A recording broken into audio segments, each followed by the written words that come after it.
What's up mga ka-Big Bites? Scotty papunta ng Latvia, sa wakas ay maglalaro na.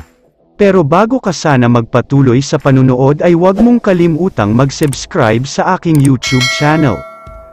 Pag-usapan muna natin sandali ang naging dalawang tune-up game ng Gilas Pilipinas, at kung ano nga ba talaga ang dahilan ng pagkatalo nila.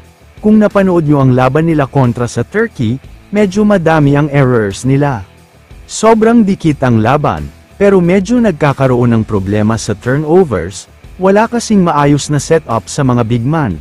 Kaya sobrang frustrated talaga itong si Kai Sotto, dahil hindi siya gaanong nabibigyan ng bola. Sa laban naman nila kontra sa Poland, dito na talaga lumabas ang kawalan nila ng legit point guard, dahil umabot lang naman sa 23 ang turnovers nila.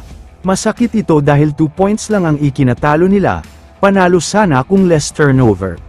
Pati nga ang mga magagaling na ball handler tulad nina Justin Brownlee at Dwight Ramos ay nagkaroon ng maraming turnovers, hindi kasi sila legit point guard kaya nahihirapan talaga silang magdala ng bola at mag-set up ng plays. Dito nila hinahanap-hanap at namimiss ng husto ang serbisyo ni Scotty Thompson, dahil alam naman nating lahat na maliban sa mga hustle plays niya, ibang klase din ang passing ability niya at pag-setup niya ng mga plays. Mas maganda ang nilalaro ng mga bigs tulad ni Kai Sotto at Jopeth Aguilar, mas makakapag-focus din sa kanilang mga roles sina Justin Brownlee at Dwight Ramos, kaya ang hiling ng mga fans ay sana makasama na si Scotty. Kaya naman ayon sa mga source, susunod na daw papuntang Latvia itong si Scotty Thompson.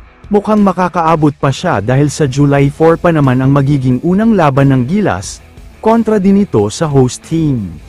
Hindi pa 100% fully healthy itong si Scotty Thompson, pero hindi hamak na mas maganda naman na may legit point guard sila, kahit medyo may iniinda pang back injury, dahil malaking bagay talaga siya. Kung ako ang tatanungin, kung sakaling matutuloy si Scotty papuntang Latvia, sa tingin ko ay malaki ang maitutulong niya para sa Gilas Pilipinas dahil sobrang kailangan talaga nila ngayon ng isang facilitator at legit point guard.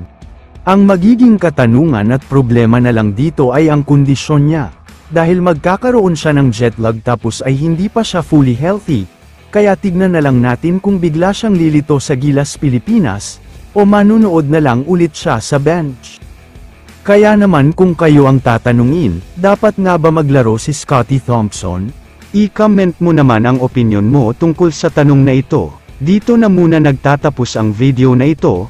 Maraming salamat sa panunood mga ka-Big Bites. God bless sa inyong lahat.